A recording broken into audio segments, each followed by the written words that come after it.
welcome. Tonight, Chief of Defense Staff General Christopher Musa calls for collaboration with the judiciary to ensure that criminals are not released on technicalities. Senate in rowdy session as Senate President Godswill Akpabio announces Abba Moro and Osita Ngwu as new minority leaders. And Labour Party National Working Committee asks opposition parties and civil society groups to push for electoral reforms ahead of the 2027 general elections. On business news tonight, Nigeria and Germany's bilateral relations strengthens further as both countries signed $500 million renewable energy pact and gas export agreement. On sports news tonight, English Premier League teams have voted against a temporary ban on loan deals between teams with the same ownership in the January transfer window. And from Abuja, Vice President Kashim Shettima promises more funding for the creative industry. And in international news from London, the leader of Hamas says the group is close to reaching an agreement with Israel, raising hopes of a pause in hostilities that could see hostages freed. We begin at the National Assembly, where the Chief of Defense Staff, General Christopher Musa, is calling for a collaboration with the judiciary to ensure that criminals are not released on technicalities, which he fears puts the safety of security personnel at risk. The CDS stated this when he led the service chiefs and the Inspector General of Police to an interactive session with members of the House of Representatives. He goes further to say that the self-acclaimed leader of the proscribed indigenous people of Biafra, Mr. Simon Ekpa, is a menace to the country and diplomatic action must be taken immediately. Our National Assembly correspondent, Terry Kumi, has more. The House of Representatives receives the service chiefs and the Inspector General of Police for the commencement of its sectoral debate. The report is ready for presentation. The House had last week rejected the representatives sent by the security heads, insisting that they must appear in person. The session is kicked off by the Speaker of the House. This session with the heads of security agencies is an important opportunity to brief the House on the progress made so far and other lingering challenges. The service chiefs gave their opening remarks on their challenges and efforts in their various formations to address security challenges across the country. The use of improvised explosive devices confer advantage on an inferior force. And the classical example I used to use is when you have a force that use crude incendiary made with about 20,000 naira, destroying a tank purchased for about £1 million. I'm requesting the House to intervene in ensuring that we are able to enhance our surveillance capability to cover the backwaters. If we do this, we should be able to adequately say that those other activities of oil theft, pipeline vandalization, illegal refineries, and so on, we'll be able to see them 24 hours irrespective of the weather. The consistent delay in budget funding is a significant challenge, bearing in mind that about 85% of Nigerian Air Force budget has to do with procurements and are foreign exchange based. What the citizens want is performance. They want us to serve them. We are willing to serve them, but we need your cooperation. We need funding. We need more manpower. We need logistics. We need to train our men adequately. The Chief of Defense Staff shares the concerns of the security personnel, which he fears is affecting their morale. There are a lot of Boko Haram elements that have been captured and have been kept. We have kept them for over 5-6 years. We, the armed forces, cannot prosecute. We can only provide protection for them. Some of them have been found to be wanting, but no prosecution. So we are keeping them for this lengthy period. Everybody accusing the armed forces of keeping them against their human rights, but we cannot prosecute. You do all your efforts. You make an arrest. You hand over. Before you enter your vehicle, the man is released on bail. The other ship that was arrested 10 years ago.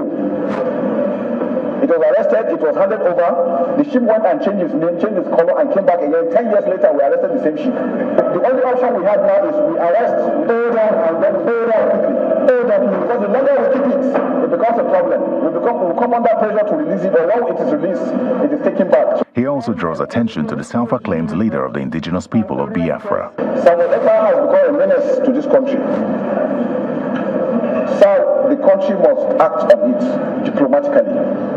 Finland is having a free way, encouraging him to do what he's doing. By his utterances and his actions, he's affecting what's happening in Nigeria. We should never allow that, sir. The House then resolves to an executive session for answers to their questions behind closed doors. Terry Ikumi, Channels Television News. Executive session. Staying with the National Assembly, the Senate was thrown into a rowdy session today following the announcement of two minority leaders by the President of Senate, Godswill Akpabio. The nomination of Senator Abba Moro as the Senate Minority Leader and Senator Osita Ngwu as Senate Minority Whip was rejected by some opposition lawmakers who accused the Senate President of choosing leaders for the minority groups. Well, after an intense argument, the President of the Senate took the majority decision, who had voted in favor of the PDP for Senate Minority Whip. A National Assembly correspondent, Gloria Mizuke, reports. To make it an offense anywhere in Nigeria, to induce the upper chamber began plenary with the announcement of appointments of Senate minority leaders in replacement of two lawmakers sacked by the appellate court in October. 41 signatories here, saying that they have a temporary replacement for the minority leader of the Senate. I therefore have the privilege to announce that the senior Senator Abba Moro be moved forward as the minority leader of the Senate. There was, however, an uproar from the Labour Party when he announced PDP Senator Osita Ngwu, representing Enugu West, as the Senate Minority Whip, as replacement for Labour Party Senator Darlington Wokocha. We have 4 seats for minorities in this Senate, and PDP will take 3 of the seats. The next party is Labour Party with 7 senators, and we get nothing. That is unfair, that is unjust, that is inevitable, and is against the spirit of the Nigerian Constitution. There were more outbursts as another member of the Labour Party threw caution to the wind.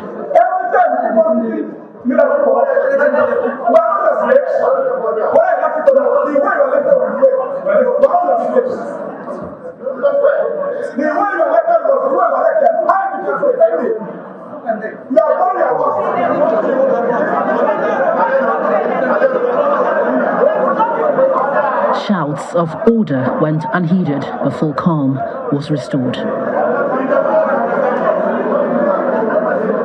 You need to know that all you need to produce a leader is majority.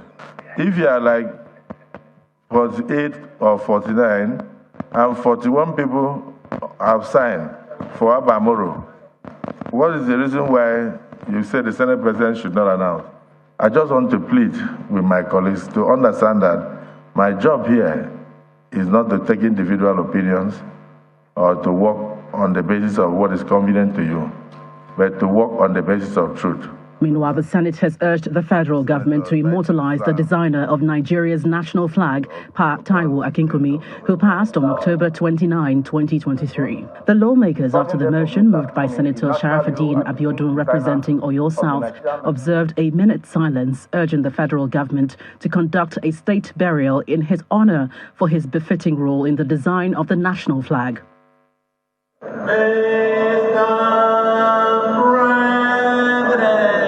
Earlier, the Senate dissolved into the Committee of the Whole to consider the report of FIRMA. Subsequently, the lawmakers approved the appointment of Engineer Chukwuemeka Agbasi as Managing Director of FIRMA, as well as 9 others as members of the agency. From the National Assembly, Gloria Omezuke, Channels Television News. And now to party politics, where the presidential candidate of the Labour Party in the 2023 elections, Mr. Peter Obi, is advocating for opposition parties and members of civil society organisations to come together and push for a government that will serve the interests of the Nigerian people. Mr. Obi made the call during a media chat with journalists at his campaign office in Abuja. Meanwhile, the National Working Committee of the party is asking federal lawmakers elected on the platform of the party to champion the cause for electoral reforms ahead of the 2027 elections. Some members of the National Assembly elected on the platform of the Labour Party are attending this meeting with the National Working Committee of the party. Lawmakers are here to say thank you to the party's leadership. However, the leadership has a major task for them to execute. Arising from the outcome, the election itself, the 2023 general election, the outcome, the processes leading to the election, the outcome of that election, the court processes, and all other variables put together, it is key that moving forward as a country, we need a holistic electoral reform of Nigeria. And I want to say that Labour Party, under our leadership, with your support and the support of every one of us, will be able to be the champion and lead Nigerian people towards that struggle. In a related development, the Labour Party presidential candidate, Mr. Peter Obi, along with some members of his campaign council, had a chat with journalists in Abuja.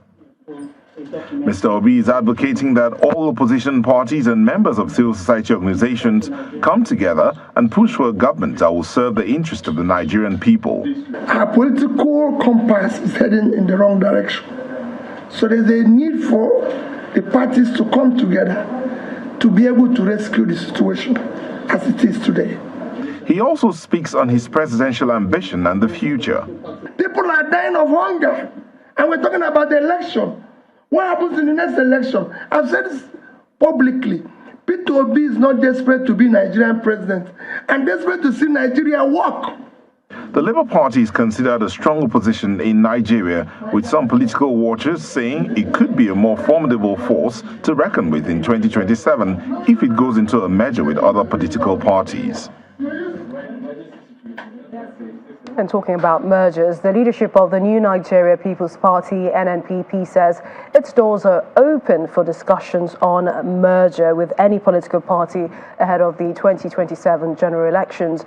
The acting national chairman of the party, Mr. Abba Ali, stated this at a news conference in Abuja, where he notes that opposition political parties need to form a strong alliance if it must wrestle power from the ruling or Progressives Congress.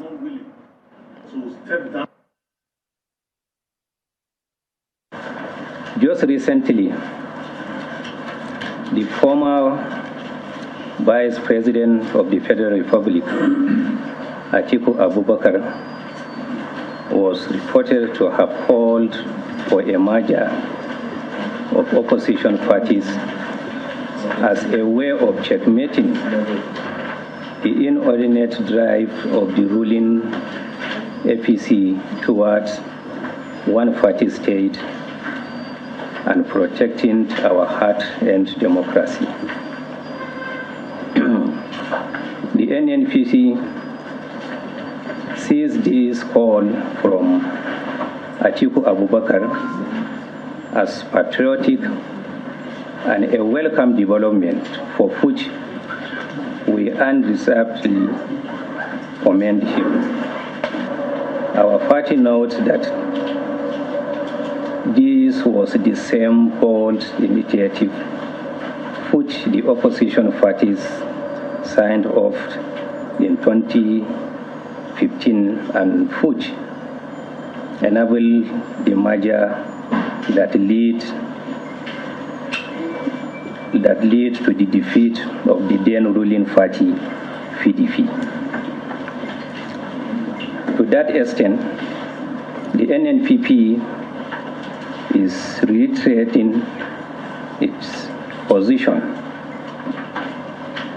that the former Vice President's latest call is a proposal we applaud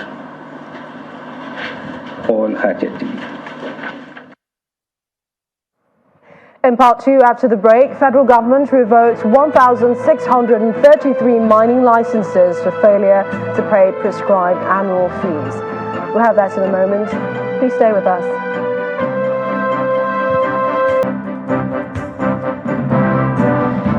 Welcome back. If you just joined us, you're watching the news at 10, coming to you live from Channels Television. Here's a reminder of our top stories. Chief of Defense Staff General Christopher Musa calls for collaboration with the judiciary to ensure that criminals are not released on technicalities. Senate in rowdy session as Senate President Godswill Akpabio announces Abamoro and Osita Ungu as new minority leaders. Labour Party National Working Committee asks opposition parties and civil society groups to push for electoral reforms ahead of the 2027 general elections. And Hamas leader says group is close to reaching truce agreement with Israel, raising hopes of a pause in hostilities that could see hostages freed.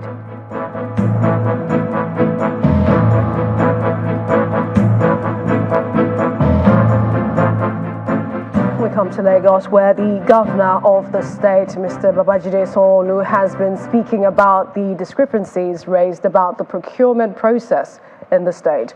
The governor, who spoke while commissioning the operational headquarters of the Lagos State Building Control Agency, says his administration would continue to value objective criticism, but adds that such criticism must be done with the intent of adding value to how things should be done better and not with malicious intentions. We appreciate criticism. We appreciate the fact that people can look at us in the face and say that you need to do well in this place. So we don't have a problem with the originator of an open letter with me. In fact, we like it, and we want to thank him. And that's to say that indeed, if it's a government that is transparent and is responsible, we should not shy away from criticism. But it's only when criticism is malicious, is unintended, and begins to misrepresent the truth, that's when there's a problem. And I'm sure that the officers in Lagos State, they've all come out to show that indeed you can make mistakes on some lines of items. I hear that there was a particular one in which an item was meant to be 2 million, it was written as 2 billion. Let me say that the website that we created is an Excel sheet website. And so if you know how Excel sheet works sometimes, indeed, if they are not monitoring very well, your numbers can indeed be extrapolated and they can be turned around. So for us, I want to say that I'm leading a team of dedicated public officers. I'm leading a team of committed civil servants. I'm leading a team of self-motivated public officers that want to stand and say that they can be above, but they can indeed stand and be recognized with anyone.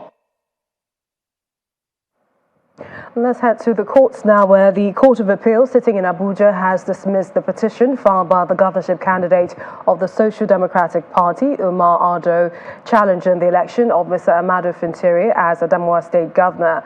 Delivering the ruling, Justice Ugochukwu Ogaku affirmed the decision of the tribunal, led by Justice Theodora Uluho, who had dismissed his petition for being incompetent and not properly filed.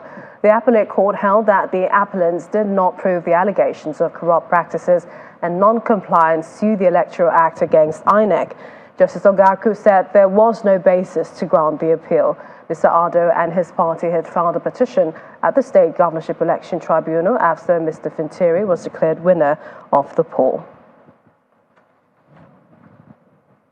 Now we head to the nation's capital for more stories. Markwe, good to see you. Over to you. Oh, it's good to see you as well, Millicent. And there might be brighter days ahead for players in the creative industry if the words of the Vice President Kashim Shettima are anything to go by. The Vice President today assured stakeholders that the current administration will support the growth of the industry through increased funding and collaboration. He was speaking at a one-day roundtable on art, culture, and creative economy held in Abuja. Our State House correspondent, Emperor Simon, reports. The arrival of Vice President Kashim Shettima signals the commencement of the first Art, Culture and the Creative Economy Roundtable at the Banquet Hall of the State House, Abuja. The event, organized by the Federal Ministry of Art, Culture and the Creative Economy, has in attendance some of the leading minds in Nigeria's creative industry, including Nollywood actors and actresses, producers, writers and wordsmiths. The Minister of Art, Culture and Creative Economy unveils our ministry's roadmap. We have developed an extremely robust economic plan aimed at creating millions and millions of jobs, supported by comprehensive skills training programs. Our objective is to contribute 10% of the nation's GDP, expanding the sectorial GDP to a remarkable 100 billion by the year 2030. As it comes, goes to the stage. Describing the event as a gathering of stars, Vice President Kashim Shettima commends the contribution made by the creative industry to the growth of the nation's economy, assuring the players of the federal government support, particularly in the area of funding. President Bola Ahmed Tinubu is not only cosmopolitan, a man of arts and culture in tune with the realities of your industry, but he has also acknowledged your industry as a critical segment of the global economy. So we are here to make true our promise to you and let you know that the time has come for your industry to be at the negotiating table in Abuja. I also call on the gentleman seated here, the Honorable Minister of Economic Planning, to kindly jack up, quadruple the budget for the Ministry of Arts, Culture and Creative Economy. For the participants, this move by the federal government is a morale booster that will push them to do more for the industry. It's a day of appreciation, it's a day of expectations, it's a day of aspirations, and a day of accumulating everything that everybody needs in the sector and properly channeling it and supporting it as the government should. I like how the government is getting more involved in the creative sector, which has hugely will impact and make a lot of changes in the creative sector. The takeaways from this meeting, which serves as the fulcrum for further engagements between the federal government and the creatives, is that the industry holds much potential, which, if well harnessed, will help the country overcome many of its challenges, including insecurity and unemployment.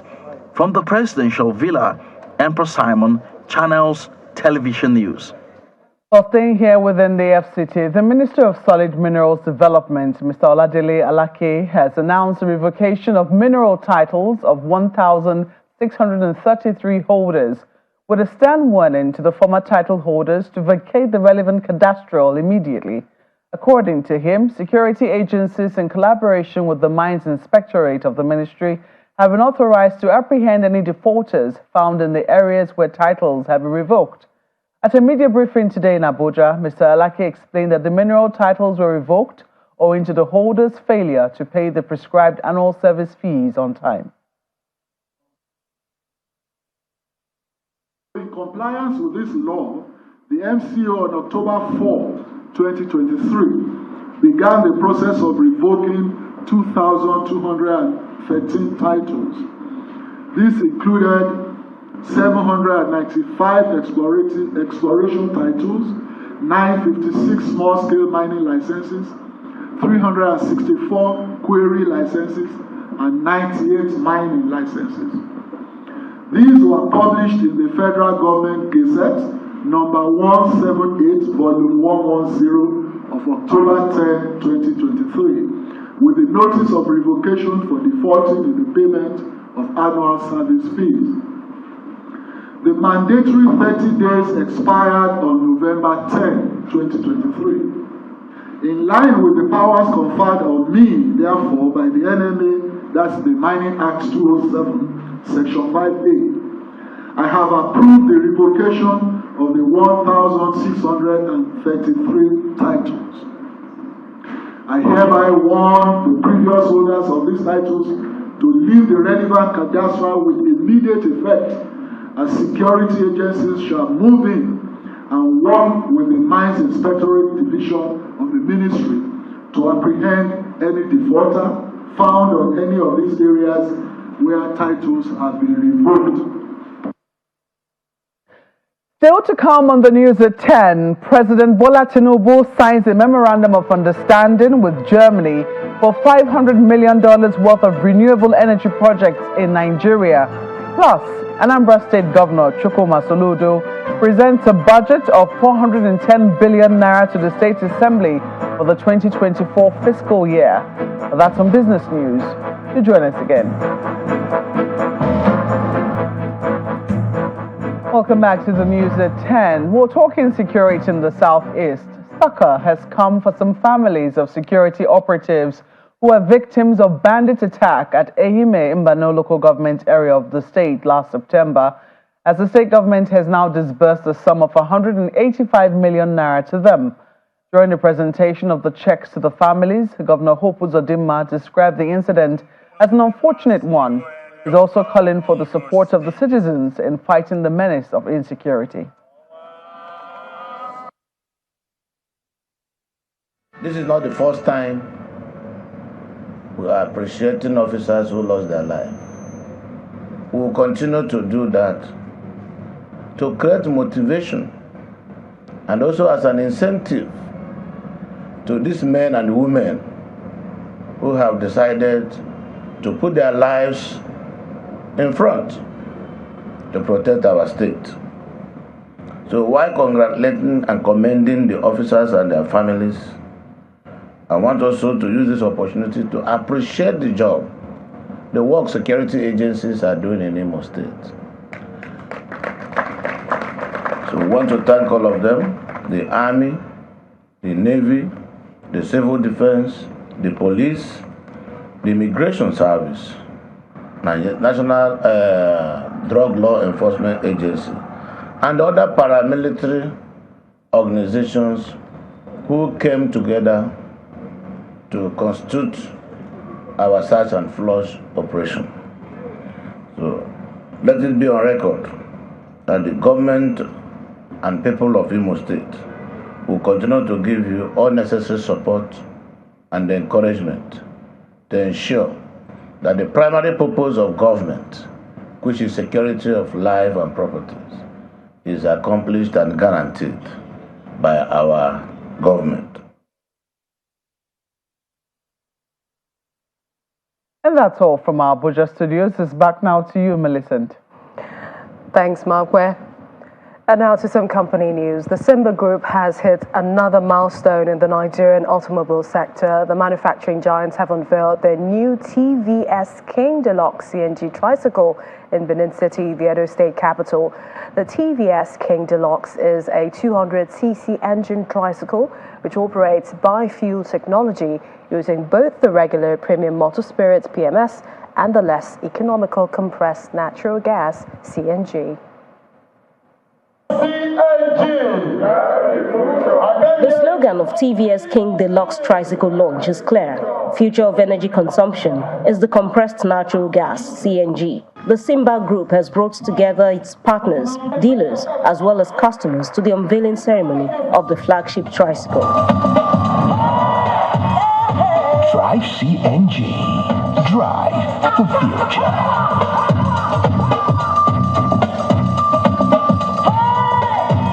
The company says it has taken the initiative to key into sustainable energy solutions in the Nigerian transportation sector, particularly now with the fuel subsidy removal. By adopting CNG as an alternative fuel, we aim to address the economic challenges posed by a fuel subsidy removal and enhance the environmental sustainability of Edo State.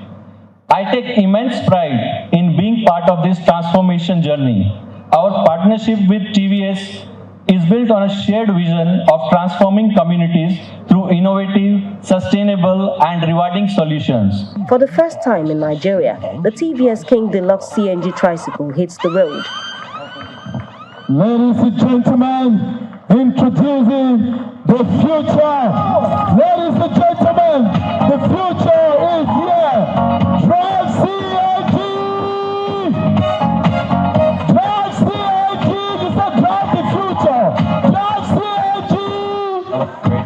Drive CNG!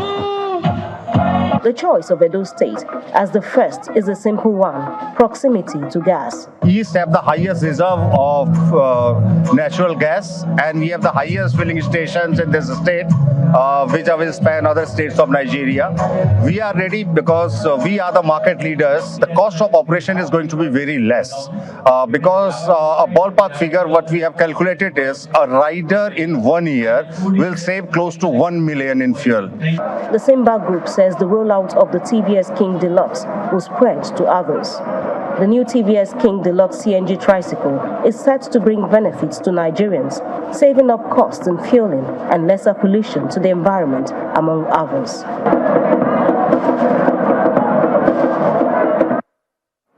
Have you made your plans for Christmas? Well, if you haven't, it's not too late, as our next story might just catch your fancy. Eco Hotels and Suites and its partners are set to reignite its tropical Christmas Wonderland experience. Organizers of the annual Colorful Christmas event recently unveiled the plans and programs for this year's edition, where new sponsors of the fiesta were also announced. It's a few weeks to the exclusive Eco Hotel and Suites Tropical Christmas Wonderland. The annual event usually offers a festival-like experience that is rich in color, food, dance, a variety of many creative activities and magical moments. Reflecting on the organization's journey since birthing the Tropical Christmas Wonderland, the company's Director of Sales and Marketing says currently there's no bigger family holiday event. She also announces the sponsors for this year's fiesta. I don't know that there's any family holiday event that is bigger, as exciting, as action-packed and entertainment-filled as the Tropical Christmas Wonderland event. I will hereby introduce our newest sponsor, our title sponsor for the year for Tropical Christmas Wonderland Prideland Edition 2 is Optiva Capital. Speaking on behalf of the latest in the family of sponsors for the Tropical Christmas Wonderland, the CEO of Optiva Capital expresses admiration for Eco Hotel's creativity. I just love the creativity of everything that you've been doing to just create that relevance and excitement around the huge clientele and basically that Nigerians. So we as Optiva Capital Partners, even before I talk about who we are very proud to be partnering with Eco Hotels on this amazing adventure. Representatives of other sponsors of the Yuletide event also speak on the quality and potential benefits of their partnership with Eco Hotel and Suites. Partnering with Eco Hotel in this event is something of joy to us. We take pride in it. And most importantly, for Atlantic Pediatric Hospital, we wanted to curb medical tourism. We want people to come to Nigeria and feel safe. Multina is this brand that brings about happiness, or that is really about happiness, that is about sharing great connection with your loved ones and with your friends. And trust me, we are very, very much excited to be partnering with Eco Hotel on this. It's a big deal for us, and we are happy to be here. The 2023 edition of the Tropical Christmas Wonderland kicks off on the 22nd of December 2023 and ends on January the 2nd, 2024. As the countdown begins, Eco Hotels, alongside its esteemed partners, promises to deliver an unparalleled holiday experience that transcends borders and epitomizes the spirit of Christmas.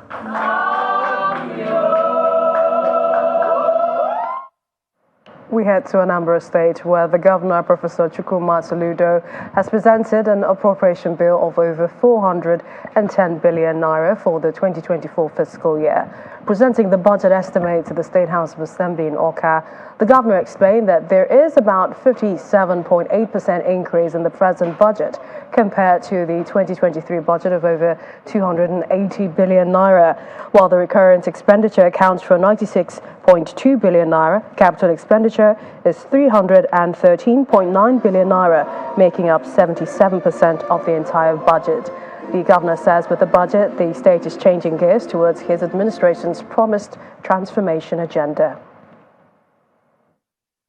Our infrastructural development will deliberately target the provision of transportation system that will serve the next generations by targeting the dualization of key highways and modernizing our mass transport system.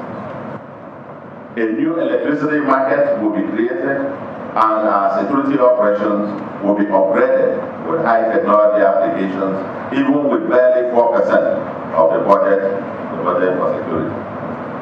The 2024 budget signals a significant investment in urban and semi-urban water schemes, and we expect India Anambra to see taps running again in 2024. Yes, in the 2024, our students and teachers will smile as never before. Another 1,000 households or more will receive 10 or more seedlings of coconut palm, ukwa, pawpaw, soursop, etc. per household in the 2024. We are mainstreaming the sports economy, and the state football team will debut in 2024. Several creative sectors other than tech will also be promoted. Yes, we will deepen our structural reforms regarding the delivery mechanism that emphasizes public-private community partnerships, especially in service delivery to the grassroots, including our new Zero Pothole program. Let's head to business news now. Here's Anne Wilder.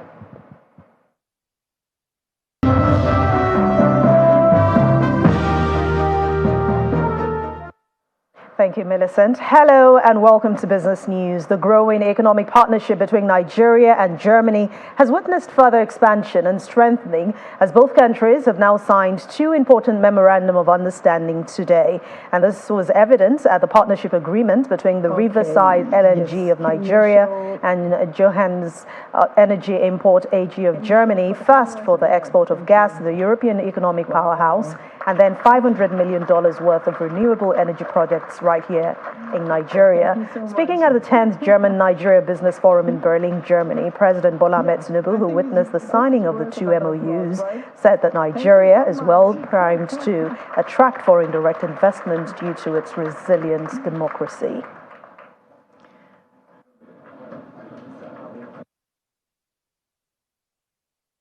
Shake off the military era syndrome.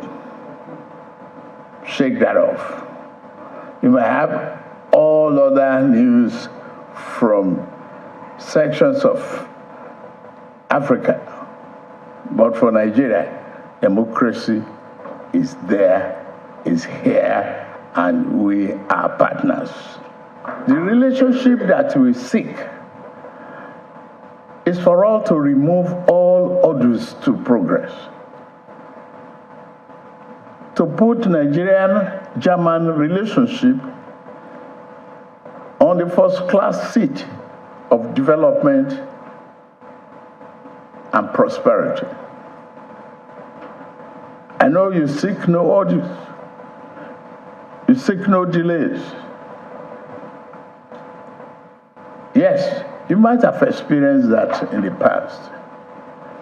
My duty is to showcase few members of my team, assure you that I'm there. Open door policy. Whatever is the audio, believe it is gone unless I'm not aware of it. Any hurdle on your path, any obstacle that you've experienced in the past, believe it is gone unless I'm not aware of it. Nigeria's President Bola Ahmed Tinubu. Let's go to the stock market now, which bounced back slightly from the losses it recorded in yesterday's trading session. Now we hear the details from Will Ebong.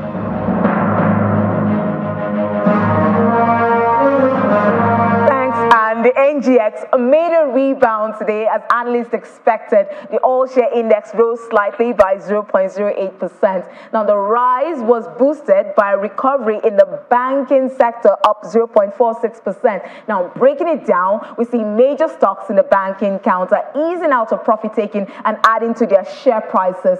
UBA saw the most uptick today. It closed at 20 naira 80 kobo.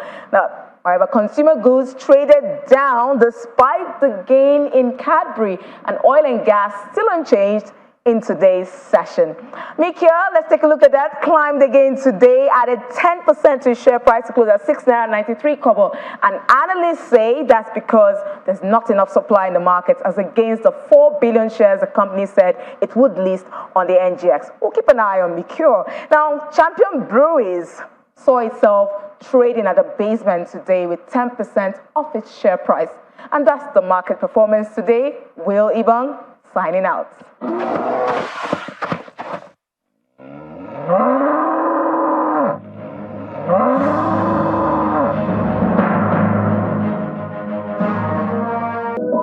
That's Business News Tonight. Thank you for watching. I'm Anne Nwawado. Millicent will be back with the rest of the news at 10. Thanks, Anne. The Israeli cabinet is meeting to vote on a proposed deal that could see Hamas release dozens of hostages and a 4-day pause in fighting. In a statement filmed before the meeting, Israeli Prime Minister Benjamin Netanyahu said the war effort would continue even if a hostage agreement was struck. Here's Simon Pusey with more and other international stories around the world in 5. Good evening and welcome to the channel's studios here in London with your international news around the world in 5. The leader of Hamas says the group is close to reaching a truce agreement with Israel, raising hopes of a pause in hostilities in Gaza that could see hostages freed. Earlier, Prime Minister Benjamin Netanyahu said his country would not stop fighting until hostages were brought home. A Qatari mediator says talks are at the closest point to reaching an agreement since the conflict began. I'm proud of all of you. US President Joe Biden said he believed a deal was close. The White House spoke of temporary pauses in fighting to allow hostages safely out. Meanwhile, fighting continues to rage in Gaza, with the Israeli military saying it has surrounded the city of Jabalia in the north. Israel has recalled its ambassador in South Africa for consultations. That's according to Israel's foreign ministry. It follows the latest South African statement on Israel. Ministry spokesperson Leo Hayat said on X without giving specifics. South Africa has been highly critical of Israel's military operation in Gaza. On Monday, it urged the International Criminal Court to issue an arrest warrant for Prime Minister Benjamin Netanyahu by mid-December.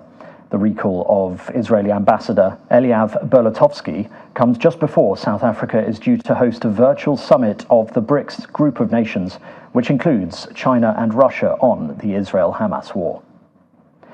A medical official has said that at least 3 people have died and about 20 others are in hospital in Liberia after a vehicle rammed into supporters of President-elect Joseph Boakai. The vehicle involved in the incident was later burnt by angry onlookers. The police described the incident as an accident, but Mr. Boakai's party called it an act of terrorism. It came just hours after Liberia's electoral body declared him the winner of last week's presidential election. In his concession speech, President George Weah had called for unity. The number of people displaced by the rains in Somalia has gone up by 100,000 in just a week, bringing the number to close to 650,000 people. The heavy rains that started in October have killed over 100 people in the Horn of Africa. Entire towns have also been cut off in parts of Kenya and Ethiopia. The area affected had barely recovered from the worst drought to hit the region in 4 decades. As more rains are forecast, people are abandoning their homes and moving to dry land as governments and aid agencies try to reach those affected. A camera has captured footage of the 41 workers trapped in a tunnel in India's Uttarakhand state for the first time in 9 days. The video was filmed using an endoscopic camera that was slipped inside a new pipe drilled into the tunnel on Monday. Rescuers also used the pipe to give the workers their first hot meal in days. So far, they had been subsisting on snacks sent through a narrower pipe inserted earlier.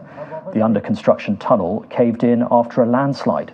Contact with the trapped men was established soon after that, and they have been provided oxygen, food and water since then. The works are being done for the auguring for the evacuation tunnel, which is being drilled as well. Works are also being done to create safe places within the tunnel. As I mentioned yesterday, this is still an extremely dangerous environment, so we're making it safe for the rescuers in there as well. The Microsoft boss Satya Nadella has called for changes to OpenAI's board after its shock firing of Sam Altman. He says something has to change at the firm, but did not specify what that was or rule out the tech giant getting a seat on the board. Microsoft is OpenAI's biggest investor by far and has also now recruited Mr. Altman to lead a new artificial intelligence team. But its strong links to OpenAI do not currently extend to its boardroom. And an electric-powered passenger ferry that glides above the water on hydrofoils has made its debut in the waters in Stockholm and has entered commercial production. Candela's P12 is powered solely by battery, and the 3 carbon fibre wings that it flies on can reduce energy consumption by up to 80% compared with other regular fast vessels. A test model was able to reach its target speed of 30 knots within 16 seconds of takeoff. The shuttle version can carry up to 30 passengers, and a second model will enter service on Stockholm's waterways in 2024. And that's your international news around the world in 5. Now back to the channel's studios in Lagos.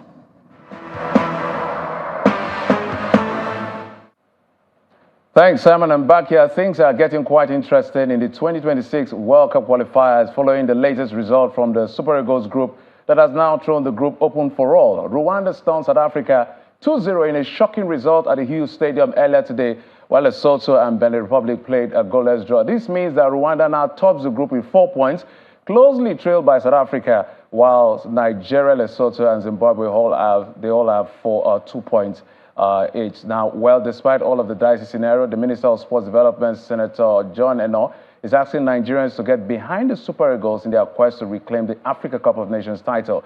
Nigeria will be making its 21st appearance at the tournament in Cote d'Ivoire next year, with the aim of lifting the trophy, the last one in 2013 under the big boss, late coach Stephen Keshi.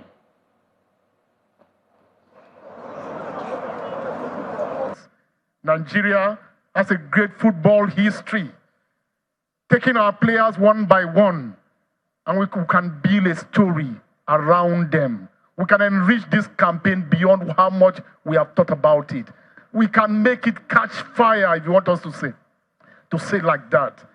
We can get every Nigerian, and that's what we should do, going into the Cup of Nations. This campaign may be about winning the Cup of Nations, but the hope of government and the people of Nigeria is this campaign will go beyond that. Let's make this campaign such that the players, as they play in the field, they begin to feel a sense of not disappointing the entire country.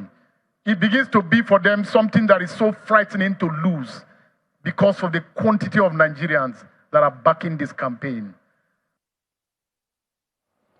And outside our shows, the English Premier League has failed in a bid to ban loan moves between associated clubs during the January transfer window. At the shareholders meeting over the temporary ban, 13 Premier League teams voted to stop English top-flight club from making related party loan deals, with 7 voting to keep the existing rules in place. And that's it on sports. Millicent, is back to you.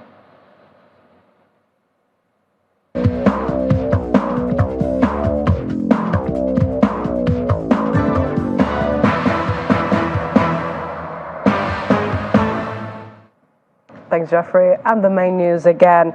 The Chief of Defence Staff, General Christopher Musa, today called for collaboration with the judiciary to ensure that criminals are not released on technicalities. He was speaking when he led the service chiefs and Inspector General of Police to an interactive session with members of the House of Representatives in Abuja. We also told you that the Senate witnessed a rowdy session today following the announcement of new minority leaders by the President of Senate, Godswill Akpabio. And Hamas leader has announced that the group is close to reaching a truce agreement with Israel, raising hopes of a pause in hostilities in Gaza that could see hostages freed. That's news at 10 tonight. Many thanks for watching. I'm Millicent Walker. Have a good night and stay safe.